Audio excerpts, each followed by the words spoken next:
Semangat pagi, nama saya Heri Irawan.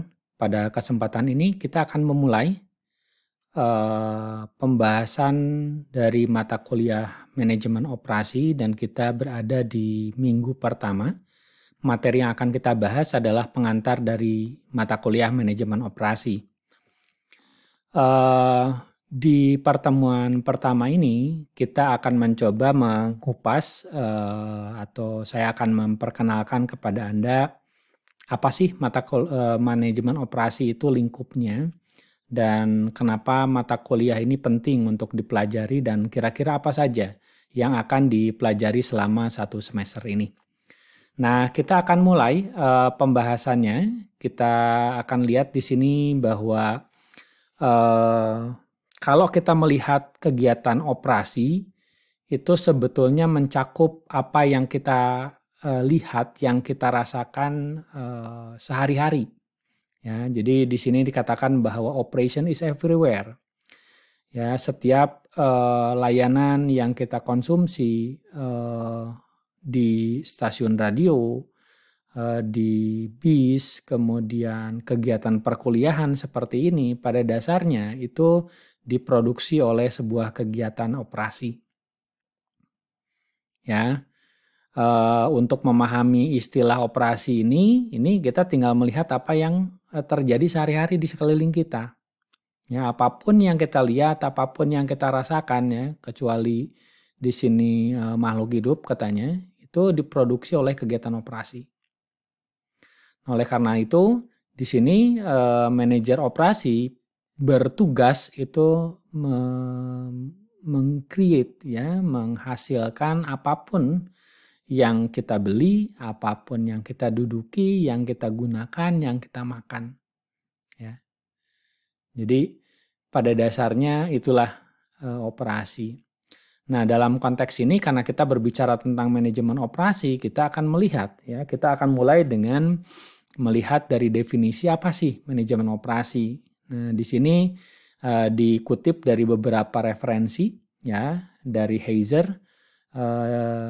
Beliau mengatakan bahwa manajemen operasi itu berkaitan dengan aktivitas ya that relate to the creation of good and service. Ya, yang berkaitan dengan penciptaan atau produksi dari barang dan jasa ya melalui transformasi input menjadi output. Ya, di referensi lain Krajewski mengatakan bahwa manajemen operasi itu systematic design, ya, perancangan yang sistematis berkaitan dengan pengarahan, pengendalian dari proses untuk mentransformasi input menjadi service and product, ya. Jadi kalau di sini diistilahkan good and services, di sini istilahkan service and product. Baik untuk konsumen internal maupun eksternal. Ya. Sementara Slack mengatakan bahwa manajemen operasi itu berkaitan dengan aktivitas mengelola sumber daya. Ya. Untuk menghasil yang terjadi dalam bentuk produksi, delivery dari produk dan service. Jadi inti dari sini kita melihat ada input, ya. Dalam hal ini inputnya adalah resources. Kemudian ada output, ya. Di sini outputnya dalam bentuk service and product, ya, atau good and services di sini diistilahkan. Dan ada yang namanya transformasi, ini yang disebut dengan proses transformasi. Ya, dalam bentuk di sini production and delivery.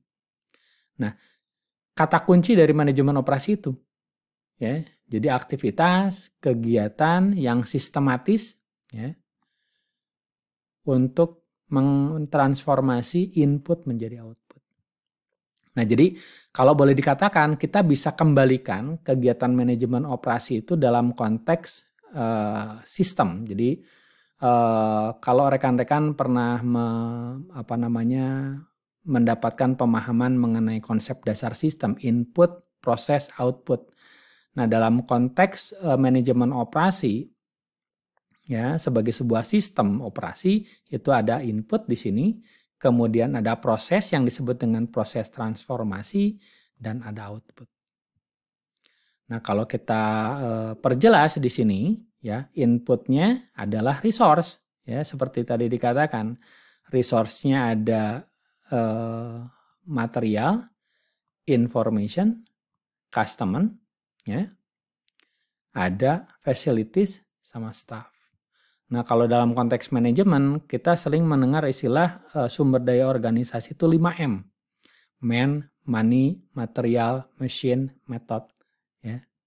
Itu salah satu teorinya. Di teori lain ada yang bilang 6M dan selanjutnya. Tapi setidaknya yang paling umum dikenal adalah itu. Dan 5M itu ditransformasi di sini ya untuk menghasilkan apa? Produk dan service. Ya, untuk kebutuhan konsumen baik internal maupun eksternal. Dan di sini ada sedikit catatan, outputnya adalah product and service yang add value to customer. Ya, hasil dari manajemen operasi ini adalah produk, barang, dan jasa yang menghasilkan nilai buat konsumennya, yang bernilai buat konsumen. Ya, kira-kira seperti itu. Nah, kalau digambarkan dalam bentuk ini dari referensi yang lain ya, dalam konteks pendekatan proses di sini atau sudut pandang proses. Nah, ini inputnya berbeda lagi, jadi beda referensi, biasanya beda penjelasannya. Inputnya ini ya sumber daya organisasi, ada worker, manager, equipment, facilities, material, land, energy. Ini semua adalah inputnya. Dan kegiatan prosesnya di sini digambarkan sedikit unik bahwa prosesnya atau transformasinya itu tidak satu. Jadi di dalam transformasi ini ada serangkaian aktivitas ya yang saling berkaitan satu dengan yang lain. Ya, untuk menghasilkan outputnya adalah barang dan jasa. Oke. Nah, kurang lebih penggambarannya seperti itu, dan kalau kita lihat ya, proses di sini pun itu kalau digambarkan itu levelnya berbeda-beda, ya. Jadi dalam konteks yang lebih besar, bagaimana kita meninjau kegiatan operasi itu dalam konteks supply network, ya. Jadi ini berkaitan erat dengan istilah supply chain management, ya. Jadi dalam konteks supply network, bahwa kegiatan operasi yang dilakukan di perusahaan itu merupakan bagian dari aktivitas di dalam sebuah network yang lebih besar. Ya, network supply mulai dari supplier, ya yang suppliernya juga bertingkat, masuk ke dalam perusahaan, kemudian keluar berupa produk yang itu sampai ke tangan konsumen. Nah, kalau kita zoom lagi, kalau kita fokuskan lagi, dari setiap aktivitas yang ada di sini itu juga terdiri dari serangkaian proses. Ya, ini di level operasi. Ya, di dalam perusahaan pun ketika kita zoom itu ada aktivitas-aktivitas. Ya. Dan di setiap aktivitas di sini kalau kita zoom lagi itu merupakan serangkaian dari proses-proses. Gitu. Jadi ketika kita mencoba menganalisis sebuah kegiatan operasi, kita bisa lihat bahwa ini di level yang mana dan kita bisa analisis seberapa mendalam atau seberapa luas ya jangkauannya. Ya, tergantung dari kebutuhan analisis kita. Nah, ini cerita secara umum tentang manajemen operasi. Jadi kalau digambarkan kembali ke dasarnya tadi sesuai dengan definisinya, bicara input, proses, output. Oke. Nah, di salah satu referensi di teori dikatakan bahwa kegiatan operasi ini ya merupakan kegiatan dasar dari sebuah perusahaan, ya dari sebuah organisasi. Ya, secara umum organisasi, khususnya organisasi bisnis, itu setidaknya memiliki kegiatan dasar yaitu 3. Pertama adalah kegiatan operasi. Ya, di sini translate material and service into output. Ya, resource into output. Yang kedua adalah marketing. Di sini tujuannya adalah generate sales dari output kita. Dan aktivitas ketiga itu adalah finance. Ya, di sini berkaitan dengan sumber daya keuangan, sumber daya modal ya yang dibutuhkan untuk input. Jadi pada dasarnya kita mau mulai dari mana? Ya kita mulai dari kegiatan operasi, ya. Nah, kegiatan operasi ini membutuhkan capital, ya, financial resource untuk inputnya. Nah, ini sebagai inputan dan kemudian dalam kegiatan operasi semua sumber daya inputan ini itu ditranslate, ya, ditransform, ya, ditransformasi, ya, menjadi produk baik itu barang maupun jasa. Dan dengan kegiatan marketing, ya, itu dilakukan generate sales, bagaimana bisa menghasilkan penjualan dari barang yang kita produksi. Ya, sehingga di sini ada sales revenue. Nah, di sini dikatakan basic activities. Kenapa? Karena hampir semua organisasi, khususnya organisasi profit, itu ya setidaknya memiliki fungsi-fungsi ini. Ya, yang sederhana apa? Yang paling sederhana, tukang jualan bakso misalnya, ya. Orang berjualan bakso, ya, seseorang berjualan bakso itu setidaknya ada 3 aktivitas ini. Ya, aktivitas finance itu berkaitan dengan modal. Jadi kalau mau jualan bakso itu kan harus beli bahan baku dan perlu uang. Termasuk juga ketika penjualannya sudah dilakukan, ada uang yang masuk dari penjualan, itu setidaknya kemampuan dasar untuk mengelola uang itu harus ada. Yang kedua, kegiatan operasinya sudah jelas. Bagaimana kita belanja bahan bakunya, kemudian memproses bahan untuk membuat baksonya, membuat kuahnya, mie-nya, dan lain sebagainya. Dan ketiga adalah aktivitas dari marketing. Kalau tukang bakso marketingnya apa? Nggak usah jauh-jauh. Ya, mereka selalu membunyikan mangkoknya, itu adalah bagian dari kegiatan marketing. Bagaimana menarik orang untuk bisa membeli produk kita. Nah, itu setidaknya di aktivitas kecil seperti itu, di kegiatan bisnis sekecil itu pun ya yang dikelola oleh satu orang, fungsi-fungsi ini ada. Apalagi di organisasi yang besar. Ya, di organisasi yang lengkap. Ya, artinya kegiatan operasi, marketing sama finance ini ada.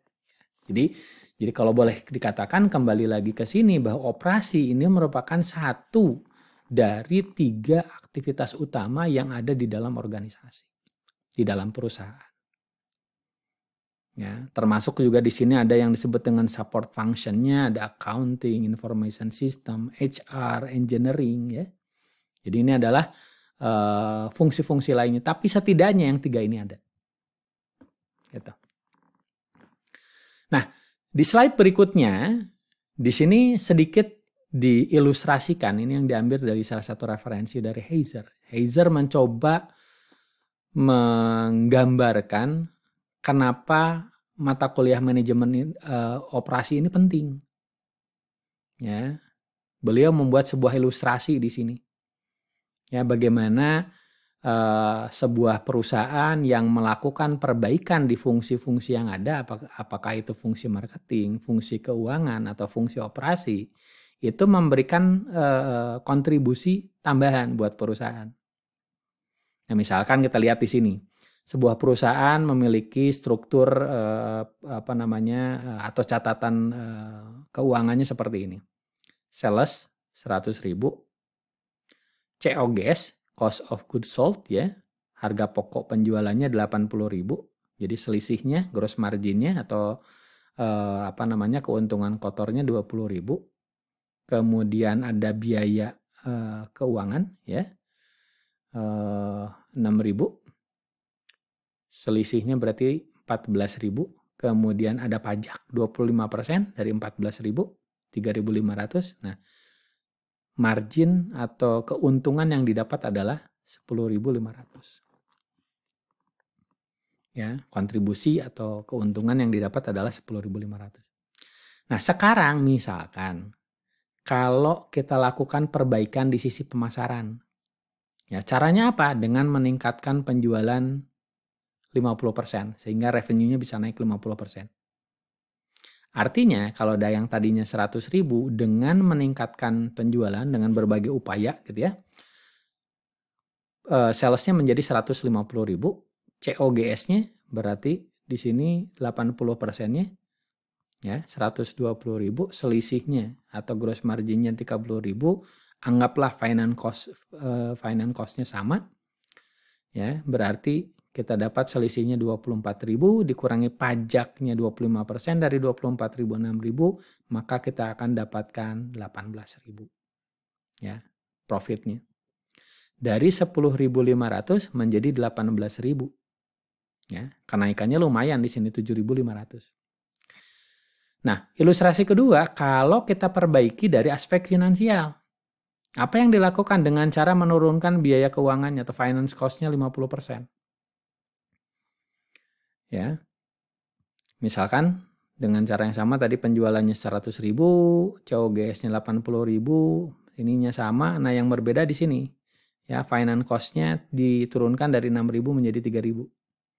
Sehingga dapat subtotalnya 17.000, pajaknya 25%, didapat adalah keuntungannya 12.000. Ini di atas dari kondisi yang current, tapi ya masih di bawah dari yang marketing.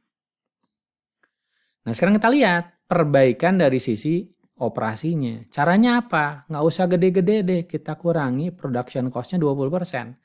Nah, kalau production cost-nya kita turunkan 20% dari 80.000 menjadi 64.000. Ya, dengan penjualan yang sama 100.000, maka gross margin-nya 36.000, finance cost-nya sama 6.000, ya. Jadi selisihnya 30.000 dikurangi pajak 25%, kita dapat selisih atau ini adalah profitnya 22.500. Ya. Dan kalau kita lihat di antara ketiganya ini, maka kontribusi tambahan profit di sini lebih tinggi. Ya, di manajemen operasi lebih tinggi timbang di finance dan marketing. Nah, Heiser di sini ingin menunjukkan bahwa perbaikan dari aspek operasi, kegiatan operasi, itu dampaknya itu paling besar di antara yang lain. Nah, terus apakah kita katakan bahwa manajemen operasi lebih penting daripada finance dan marketing? Ya tentunya tidak. Ya. Jadi di sini hanya untuk menunjukkan, jadi kita sadar bahwa setiap fungsi yang ada di dalam organisasi, baik itu finance, marketing, operation, dan lainnya, itu sama pentingnya. Ya. Sama pentingnya, dan mereka punya kontribusi masing-masing terhadap peningkatan dari profit perusahaan. Mereka punya peran masing-masing. Jadi ini yang ingin ditunjukkan di dalam slide ini. Artinya kita sadar bahwa semua mata kuliah ya itu penting gitu ya. Jadi ada manfaatnya gitu. Oke. Nah, kemudian di slide berikutnya, di sini mungkin lebih dijelaskan bagaimana kegiatan operasi itu, manajemen operasi ini itu berkaitan dengan fungsi-fungsi yang lain. Ya, yang tadi dikatakan marketing, kemudian finance, ada HR, engineering, accounting. Ya. Sistem informasi. Ya. Ini sangat erat kaitannya antara kegiatan operasi dengan kegiatan yang lain. Bahkan di sini seolah-olah diposisikan dia center dari keseluruhannya. Karena kegiatan operasi ini merupakan seluruh aktivitas yang terjadi di dalam organisasi. Ya. Dan mereka membutuhkan informasi-informasi dari unit-unit yang lain. Oleh karena itu, komunikasi dengan unit yang lain menjadi penting.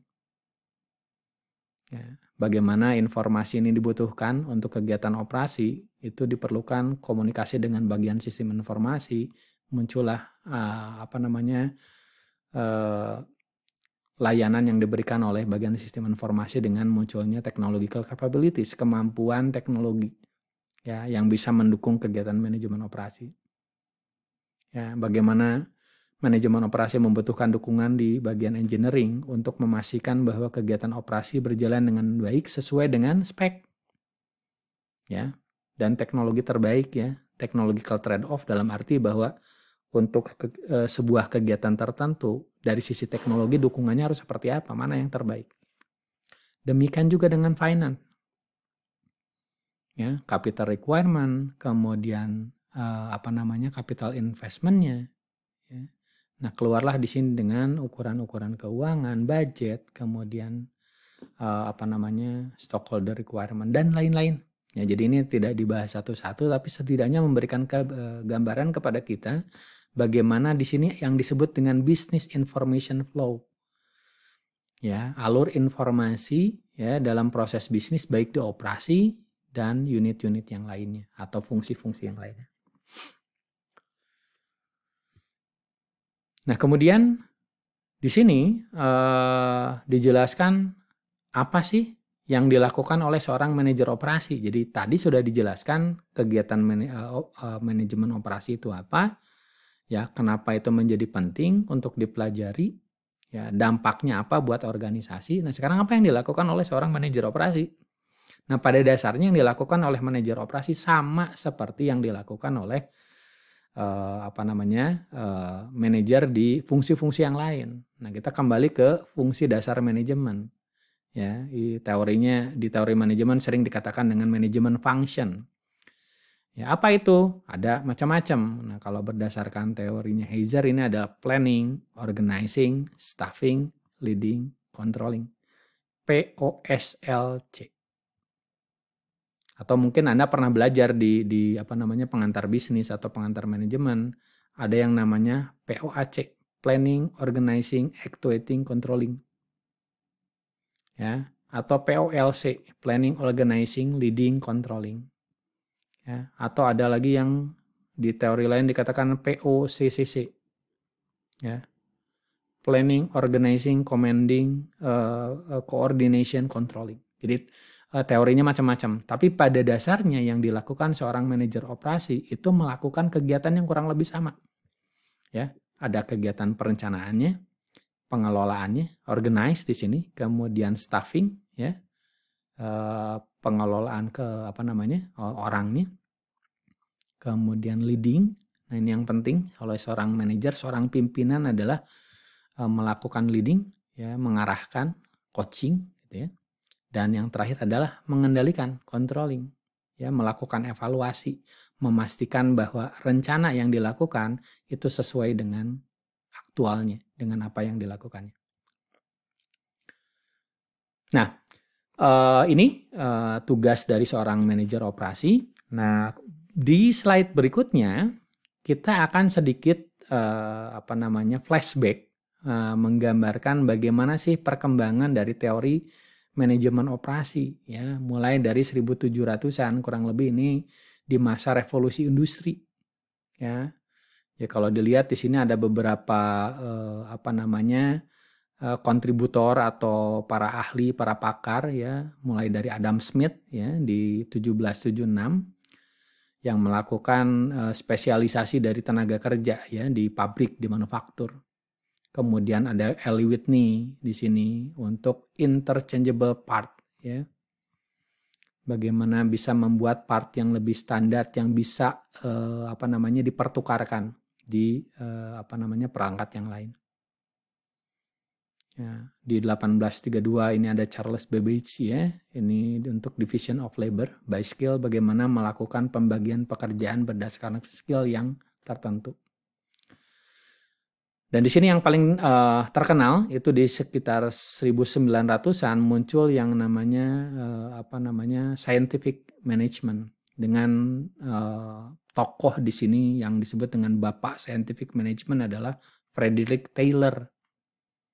Ya, di sini muncul kajian-kajian yang lebih ilmiah, ya, yang berkaitan dengan studi waktu, studi pekerjaan, studi gerakan dan lain-lain.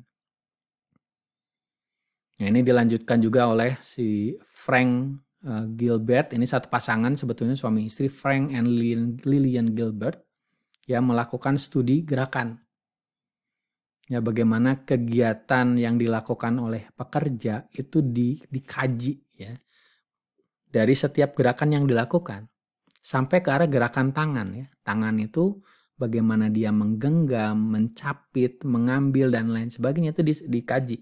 Nah, disinilah dampak dari scientific management ya dalam konteks tadi perkembangan manajemen operasi. Nah, termasuk yang lain ya, ada Henry Gann chart. Kalau Anda ingat hasil kerjanya itu adalah sebuah Gann chart.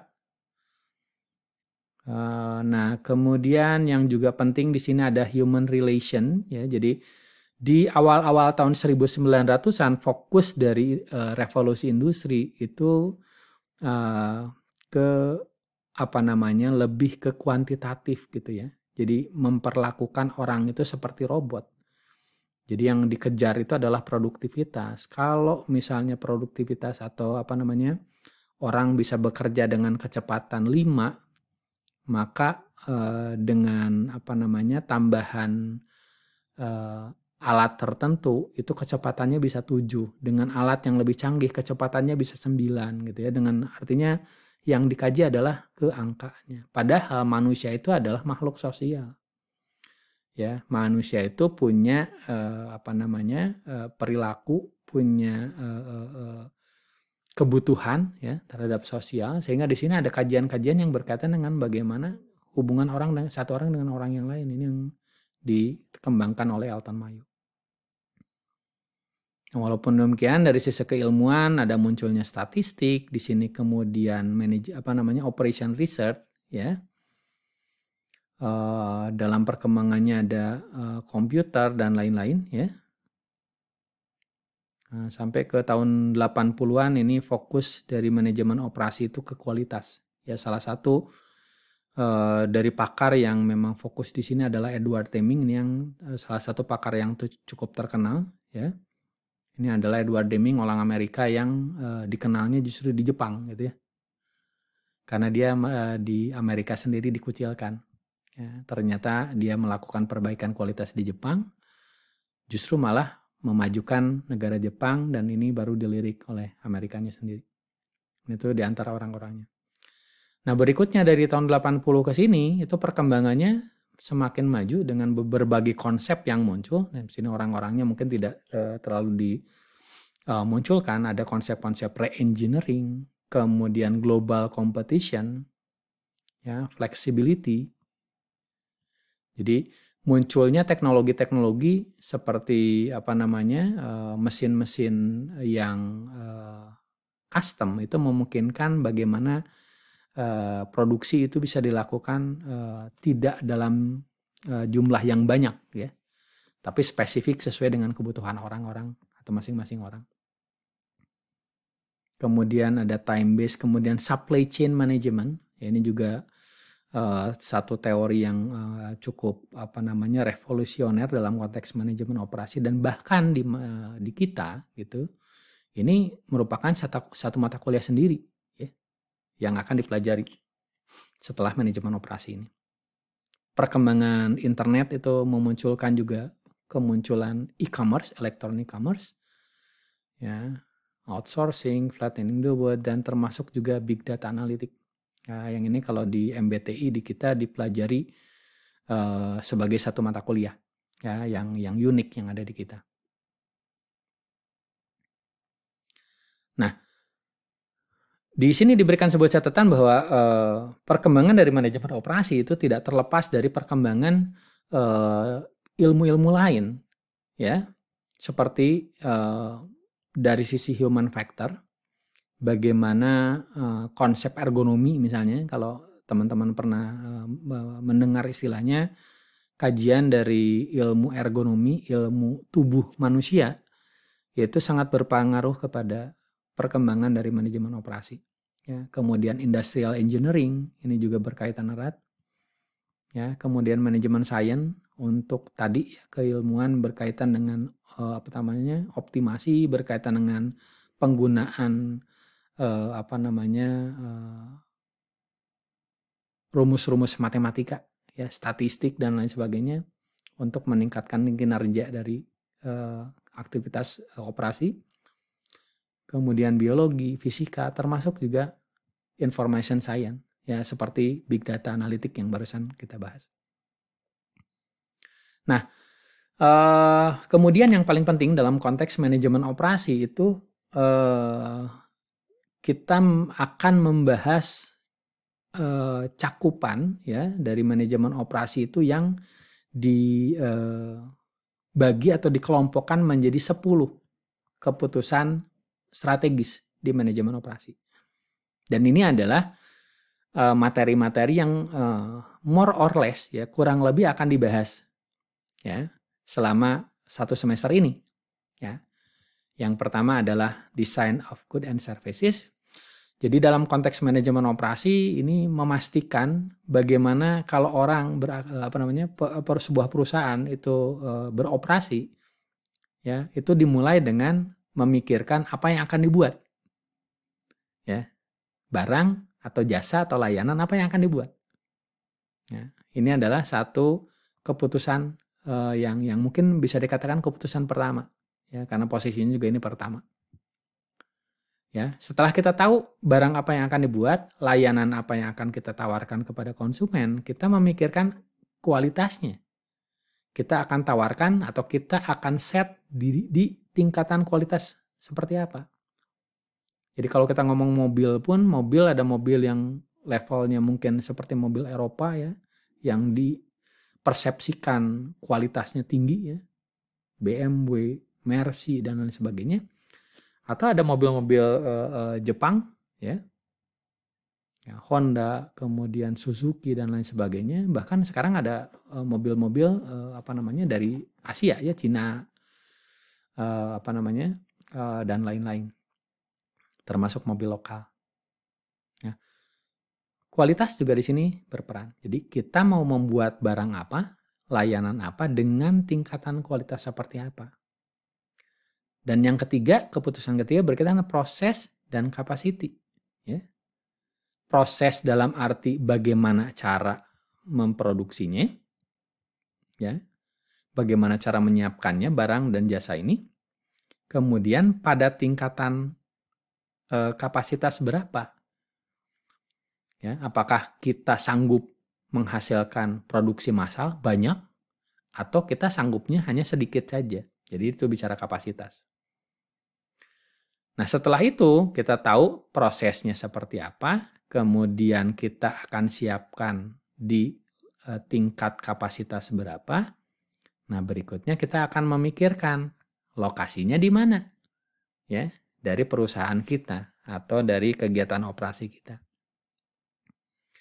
Karena teori lokasi ini juga menjadi penting. Secara umum teori lokasi ini biasanya terbagi dua ya secara umum. Apakah lokasi dari perusahaan ini atau pabrik ini ya kalau dia manufaktur itu dekat ke sumber bahan baku atau lebih mendekati ke konsumen, ke pasar ya. Jadi contoh kalau kita bicara misalnya di pabrik baja misalnya. Pabrik baja. Nah, kalau kita bicara pabrik baja ya mungkin fokus dari lokasinya itu akan mendekati ke bahan baku. Ya, karena fokus proses di sana lebih penting. Jadi bahan baku ya karena dia bulky ya, cuma besar, maka lokasi dari pabrik itu akan mendekati dari bahan baku. Nah, sementara misalnya di kasus yang lainnya atau di sisi yang lainnya, misalkan pabrik roti. Ya. Pabrik roti bisa saja pabrik roti itu mendekati kepada bahan baku. Ya. Tapi kalau kita lihat sekarang ada beberapa tempat pembuatan roti ya, bakery yang justru beradanya di mall, jadi lebih mendekati kepada konsumennya. Nah, itu bicara teori lokasi. Nah, setelah teori lokasi juga penting kita bicara tentang layout ya, tata letaknya. Ya, kita tahu tempatnya di mana, di negara mana, kemudian di provinsi mana, di kota mana, di kota pun di salah satu kota kita akan lihat lokasi titiknya di mana. Ya. Nah, setelah itu tata letaknya seperti apa? Nah, tata letak ini juga teori tersendiri bagaimana kita memikirkan ukuran-ukuran yang berbeda untuk setiap jenis tata letak. Misalkan untuk gudang. Nah, kalau kita bicara gudang, maka pemanfaatan tata letak itu melihat dari ketiga sisi, panjang, lebar, tinggi. Ya, kubikel bicaranya. Nah, sementara kalau dari tata letak untuk kantor itu bicara alur informasi, ya. Alur informasi yang terjadi di dalam kantor. Nah, untuk toko juga berbeda. Retail juga berbeda. Ya, itu layout. Nah, kemudian human resource job design. Jadi dalam konteks manajemen operasi itu tidak terlepas dari yang paling utama adalah orangnya yang akan bekerja di sana. Nah, ini juga menjadi bagian dari analisis yang dilakukan, pengelolaan yang dilakukan, bagaimana orang-orang itu bekerja dan bagaimana kita merancang pekerjaannya. Ya, apakah satu orang itu mengerjakan yang spesifik atau dia mengerjakan yang umum, artinya semua bisa tapi tidak ahli. Ya, ini akan tergantung dari kebutuhan tadi, produknya, prosesnya seperti apa. Nah, yang berikutnya adalah supply chain ya, yang tadi sudah sempat disinggung. Kenapa? Karena di dalam konteks sekarang kita tidak bisa hanya fokus ya melihat kegiatan itu di dalam perusahaan saja. Kenapa? Karena sangat berkaitan erat dengan supplier kita. Ya, kita cukup tergantung dengan supplier. Artinya kita juga harus bisa mengelola supplier kita. Dan dari konteks ke konsumen juga kita ada sistem distribusi di sana. Ada jalur distribusi dan itu pun harus kita kelola. Nah, sehingga pengelolaan ini mulai dari supplier di hulu sampai di hilirnya distribusi sampai ke tangan konsumen ini adalah pendekatan dari supply chain management dan ini harus dikelola juga.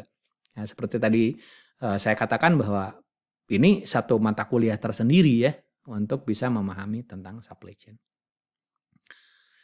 Nah, kemudian inventory ya, persediaan. Ini juga satu hal. Nah, persediaan ini juga perlu untuk dikelola. Kenapa?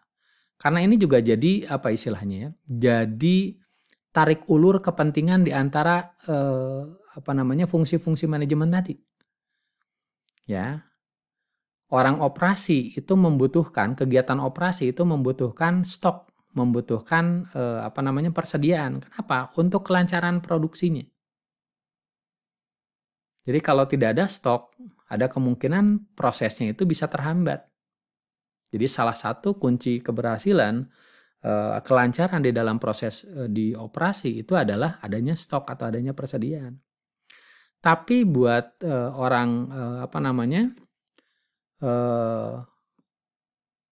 keuangan ya, yang namanya stok itu adalah sesuatu yang harusnya dihindari.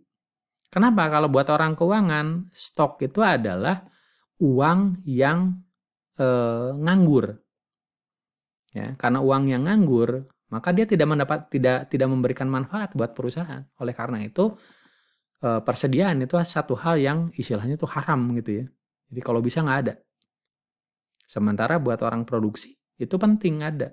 Buat orang marketing itu penting ada. Mana mungkin kita menawarkan barang jualan ya, menawarkan barang ke konsumen, ketika konsumen mau stoknya nggak ada. Gitu, nah, ini oleh karena itu pengendalian persediaan ini menjadi penting. Ya, nanti kita akan belajar juga berkaitan dengan bagaimana memastikan proses bisa berjalan dengan baik ya, berkaitan dengan inventory ada yang namanya MRP, Material Requirement Planning. Kemudian ada just in time. Ini adalah teori-teori yang berkaitan dengan bagaimana kita mengelola persediaan dengan baik. Nah, kemudian yang berikutnya adalah scheduling, penjadwalan ya. Karena tidak mungkin semua aktivitas itu bisa dikerjakan bersamaan. Tentunya kita harus atur ya. Kenapa? Karena fasilitas kita juga terbatas. Tenaga kerja yang dimiliki juga terbatas. Oleh karena itu diperlukan scheduling. Ya, penjadwalan, baik penjadwalan yang menengah maupun yang short term. Ini teori-teorinya juga berbeda. Ya. Untuk tingkatan penjadwalan, dan yang terakhir adalah maintenance. Ya, ini yang salah satu kegiatan yang kadangkala diabaikan gitu ya. Jadi fokus kita ke bagaimana kegiatan itu berjalan, kadang-kadang kita lupa ya.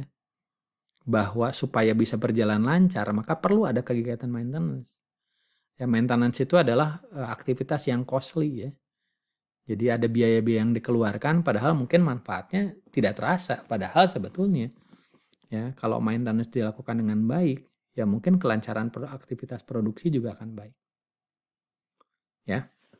Nah, tapi dari 10 keputusan operasi ini mungkin tidak akan dibahas semua di dalam mata kuliah ini ya. Jadi ada beberapa yang seperti SCM ini dibahas di dalam satu mata kuliah sendiri, ada beberapa yang mungkin juga tidak dibahas di mata kuliah ini. Ya, tapi secara umum itu poin-poin ini akan dibahas lebih lanjut di pertemuan-pertemuan berikutnya. Nah, kemudian di sini penting untuk kita lihat ada good and service, ya. Bagaimana kita membedakan antara barang dan jasa. Ya. Jadi kadang-kadang saling berbeda istilah ya, produk, ya, produk ada barang, ada jasa, produk dan jasa. Nah, kalau Heiser mengatakan produk itu ada dua. Produk itu sesuatu yang dihasilkan ya dari kegiatan produksi atau dari kegiatan operasi. Ya, ada good, ada services gitu ya. Jadi produk itu ada good, ada services. Nah, bagaimana membedakan barang dan jasa? Nah, ini ada beberapa atribut atau ciri-cirinya. Ya, kalau barang itu dia tangible, ya, kasat mata, ya. Kalau service itu intangible, ya, tidak kasat mata. Nah, ciri-cirinya apa? Kalau barang itu bisa dijual kembali, ya. Kalau jasa, ya, jarang yang atau tidak umum ya menjual kembali. Ya, contohnya kayak barang, ya barang apapun gitu ya. Kita beli misalnya makanan itu bisa dijual kembali. Tapi kalau kita membeli jasa, misalnya salon, potong rambut, itu nggak mungkin ya hasil potong rambutnya itu dijual kembali. Termasuk ke ciri berikutnya, bisa disimpan, tidak bisa disimpan. Ya, jadi barang itu bisa disimpan, jasa itu tidak bisa disimpan atau sulit untuk disimpan. Barang ini some aspect of quality measurable. Jadi ada banyak aspek yang bisa diukur kualitasnya. Misalkan kalau kita membeli mie instan itu dikatakan dibungkusnya beratnya 70 gram. Berat bersihnya 70 gram. Tinggal ditimbang 70 gram. Ya. Sesuai atau tidak. Di jasa itu quality difficult to measure.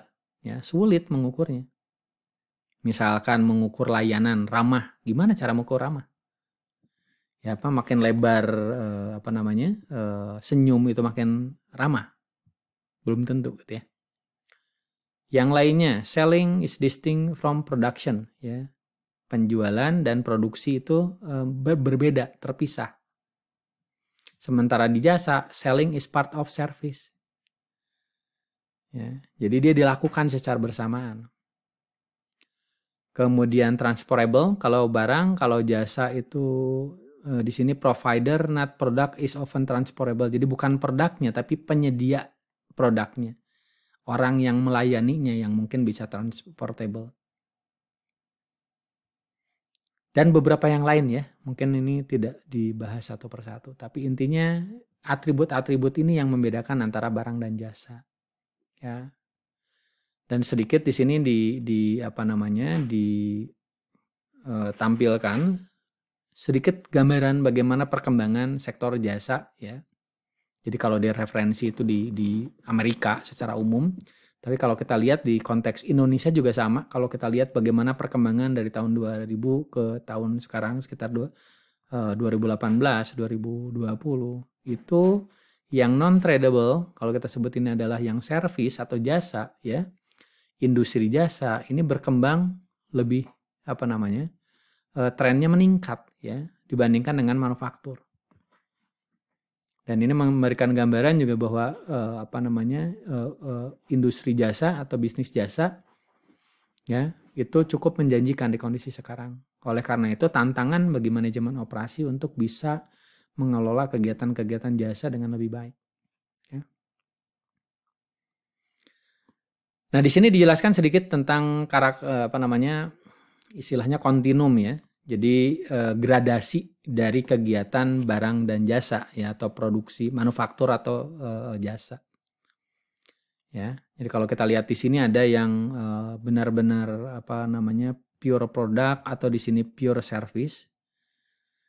Ya, jadi pure service itu adalah aktivitas operasi yang ya boleh dikatakan hampir 100%-nya adalah kegiatan jasa. Yang pure product di sini hampir 100% kegiatannya ini difokuskan untuk menghasilkan barang. Ya, jadi yang tangible kalau yang di pure product. Nah, sementara kebanyakannya itu berada di tengah-tengah. Ya, jadi mixture of product and service. Jadi di antara barang dan jasa.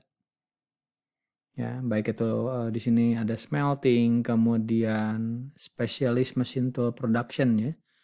Kemudian restoran, ya provider sistem informasi, konsultansi gitu ya. Itu berada di yang satu lebih ke service, yang satu lebih ke manufaktur.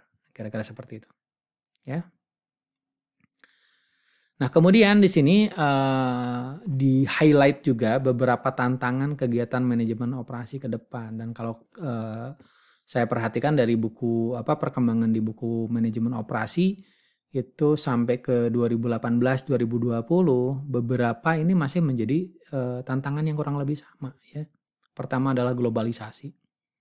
Bagaimana kegiatan komunikasi dan transportasi yang sekarang ya makin maju itu memungkinkan global market ya, jadi pasarnya makin mengglobal. Ini menjadi tantangan di manajemen operasi untuk memastikan bahwa dengan demand yang tumbuh ini itu bisa dikelola dengan baik ya dalam aspek kegiatan operasinya. Ya. Nah, kemudian yang kedua di supply chain partnering. Ya. Ini dengan life cycle atau siklus produk ya yang makin pendek. Ya, kalau yang belum tahu siklus produk, kita akan belajar itu nanti di product design ya, perencanaan produk. Ya, kalau dilihat usia hidupnya produk itu makin ke sini makin pendek. Ya, konsumen keinginannya makin meningkat ya, makin ingin yang macam-macam. Teknologi berkembang dengan cepat, material makin ke sini makin banyak material-material baru yang lebih baik ya. Ini memunculkan kebutuhan untuk bekerja sama dengan pihak lain ya. Dalam konteks supply chain tadi, rantai pasok tadi, bagaimana kita memastikan bisa bekerja sama bermitra dengan partner kita. Nah, kemudian yang ketiga adalah sustainability. Nah, ini juga menjadi tantangan bagaimana kegiatan operasi ini bisa dilakukan dengan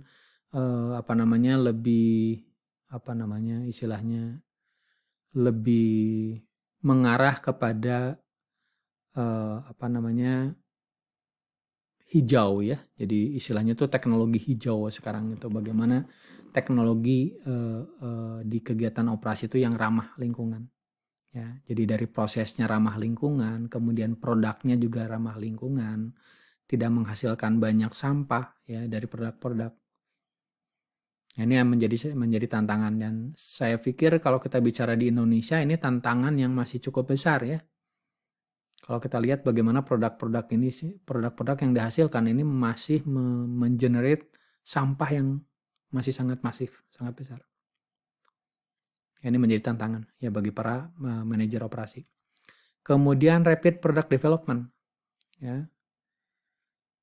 Jadi perkembangan teknologi sekarang itu memungkinkan bagaimana komunikasi yang global tadi itu terjalin sehingga orang makin kreatif di sini ya untuk bisa memunculkan produk-produk yang baru. Itu juga menjadi tantangan. Dan kemudian mass customization, seperti tadi sempat disinggung, bagaimana perkembangan teknologi memunculkan mesin-mesin yang bisa mengakomodasi proses-proses yang unik, yang spesifik. Ya, jadi kalau dulu membuat produk sepatu misalnya, itu harus ada minimum. Ya, kalau kita ingin murah sepatunya. Kalau biaya produksi sepatunya ingin murah, misalnya minimal berapa? 10.000 pasang misalnya. Nah, sekarang dengan perkembangan teknologi, mesin-mesin peralatan sekarang makin mendukung, orang bisa pesan sepatu itu satu pasang ya, spesifik sesuai dengan ukuran yang kita mau. Bahkan kiri dengan kanan ukurannya bisa berbeda. Bahkan dengan desain tertentu itu bisa dilakukan. Itu pendekatan dari mass customization. Ini menjadi tren sekarang ke depan, ya, menjadi tantangan. Dan yang terakhir adalah lean operation, ya. Kita akan bicara satu pertemuan mengenai teknologi lean atau konsep lean, ya, yang secara umum di antaranya itu berkaitan dengan bagaimana cara kita memastikan bahwa proses-proses itu low waste, ya, tidak menghasilkan sampah, tidak menghasilkan hal-hal yang tidak efisien, ya, dari sisi waktu, dari sisi tenaga itu dipastikan bisa lebih bermanfaat, ya. Dan di bagian terakhir ini yang akan kita bahas tentang produktivitas, ya. Nah, kenapa produktivitas ini menjadi penting? Karena dalam konteks manajemen operasi, seperti kembali lagi ke definisi di awal, itu berkaitan dengan bagaimana kita mengelola transformasi dari input menjadi output, ya. Dan oleh karena itu tidak terlepas dari bagaimana kita memastikan bahwa output atau keluarannya itu sesuai atau bahkan lebih baik dari input yang digunakan atau resource yang digunakan. Ya, kita berharap bahwa outputnya itu makin tinggi dengan input yang sama atau bahkan lebih kecil.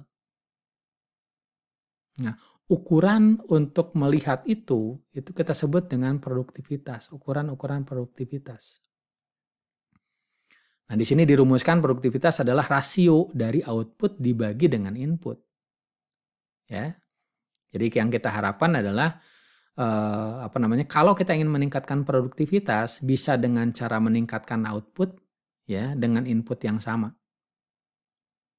Atau kita mengurangi input dengan output yang sama, ya. Jadi outputnya sama tapi inputnya yang kita kurangi sehingga produktivitasnya juga naik.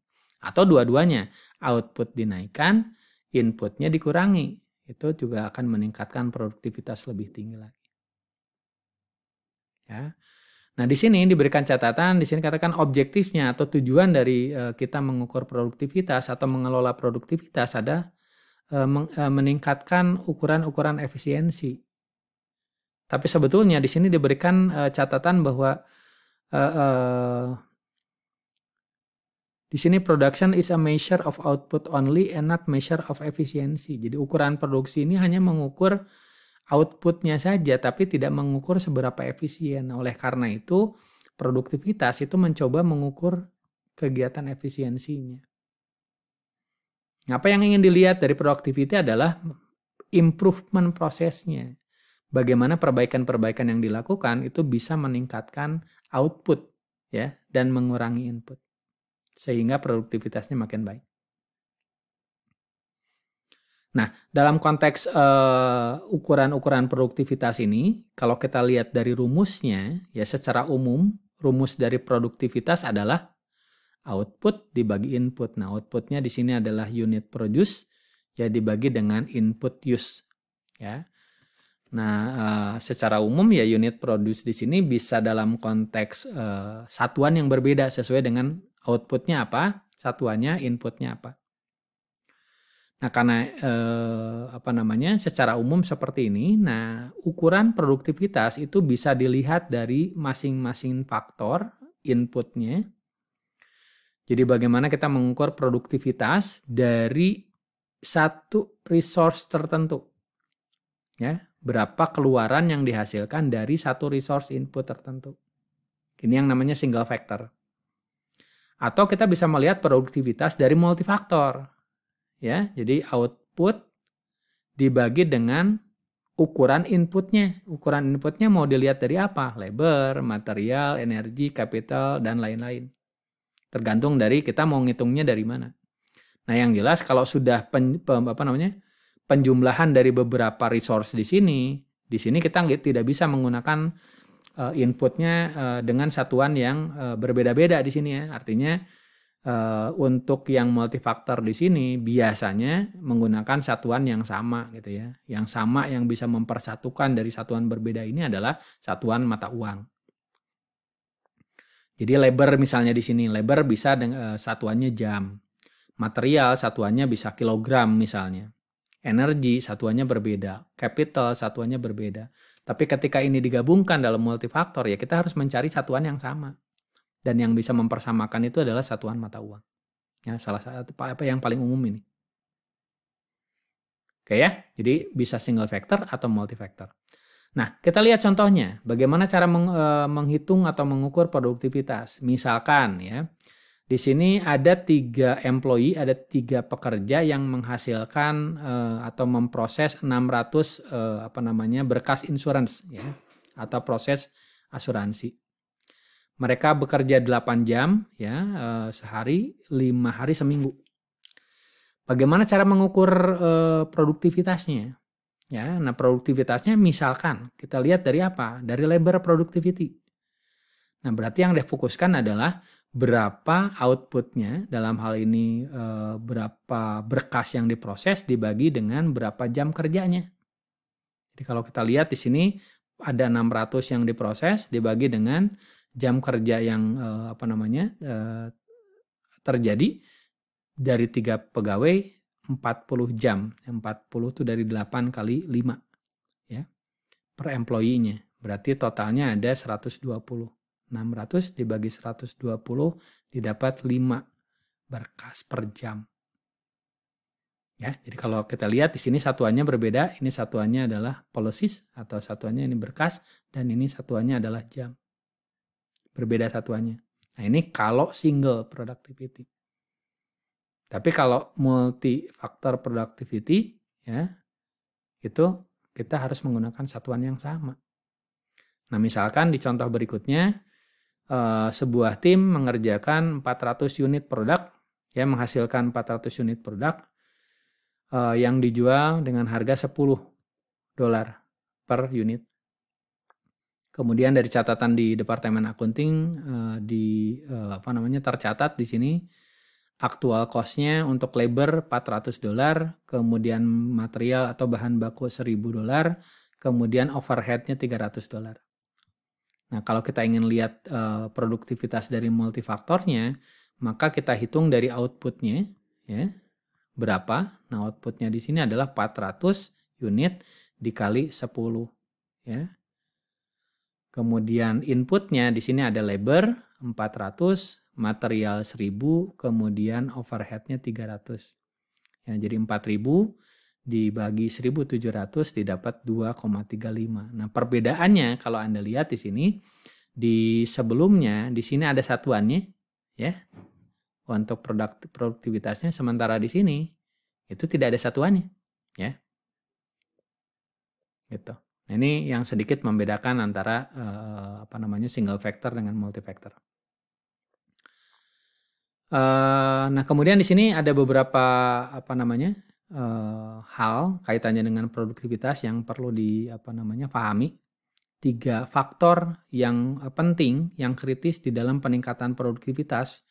Pertama adalah labor, ya. Jadi artinya kalau kita memperbaiki kinerja dari labornya, itu harapannya atau ini statistik mengatakannya dari hasil penelitian bahwa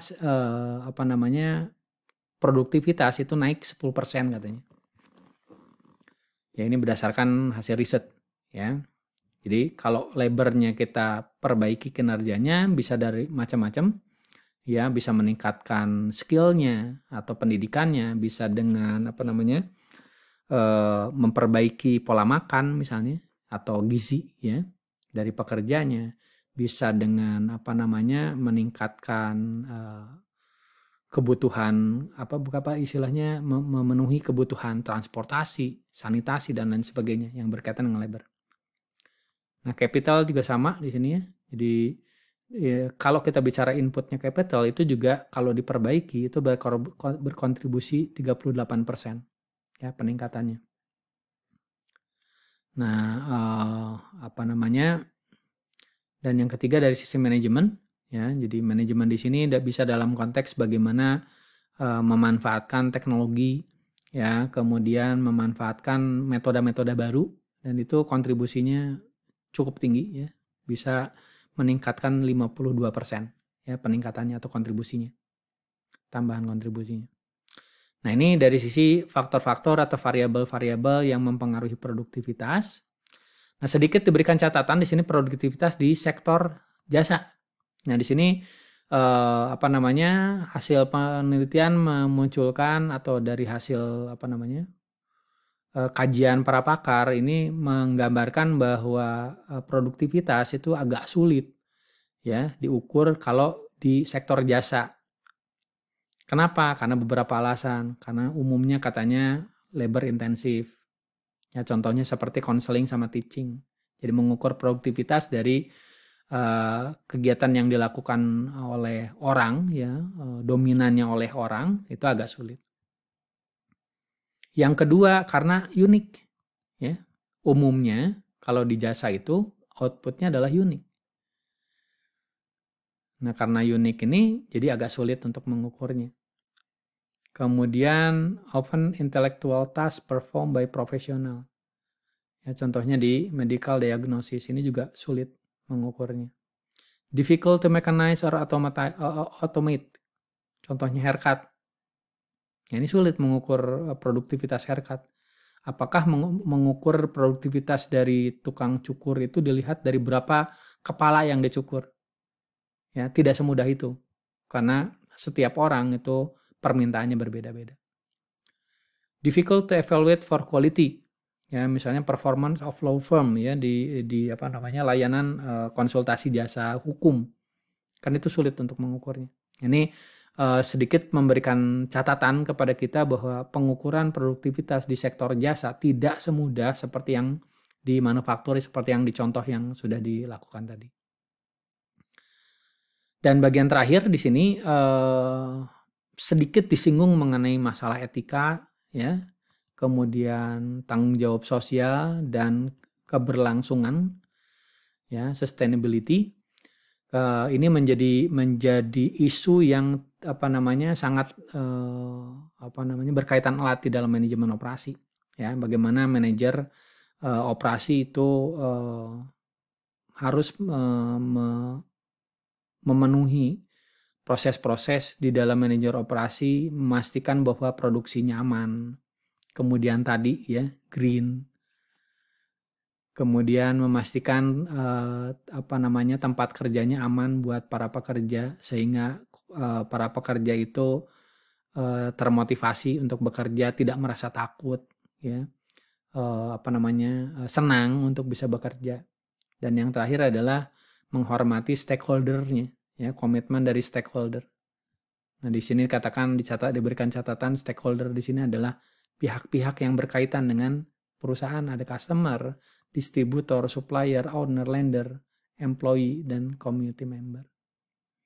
Nah, sedikit dibicarakan mengenai etika di sini, ya, kalau di di teorinya itu diberikan catatan bahwa kadang-kadang kita perlu waspada di dalam kegiatan operasi itu tidak semata-mata apa yang terlihat gitu ya.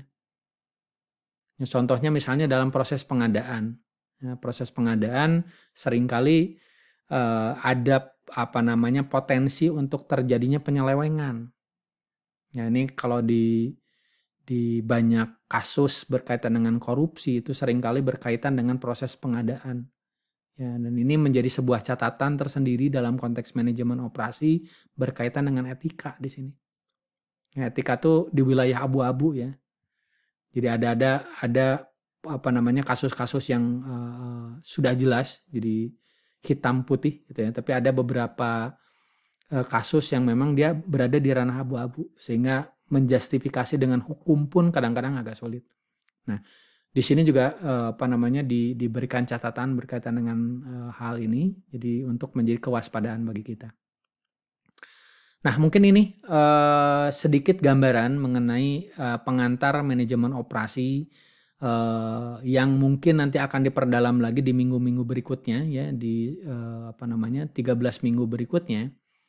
Kita akan mencoba mendalami berbagai hal. Jadi mungkin tadi dibahas di 10 keputusan operasi ya. Berbagai hal yang memang perlu dikenali, perlu dikelola dengan baik ya, aspek-aspek yang berkaitan dengan pengelolaan kegiatan operasi di dalam organisasi.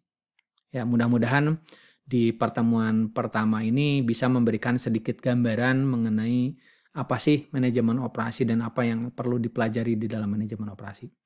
Demikian mungkin yang dapat disampaikan. Mohon maaf kalau agak sedikit panjang ya. Mudah-mudahan bisa memberikan wawasan kepada rekan-rekan mengenai apa yang akan dipelajari di dalam mata kuliah ini untuk 1 semester ke depan. Demikian yang dapat disampaikan. Mohon maaf kalau ada kekurangan. Terima kasih.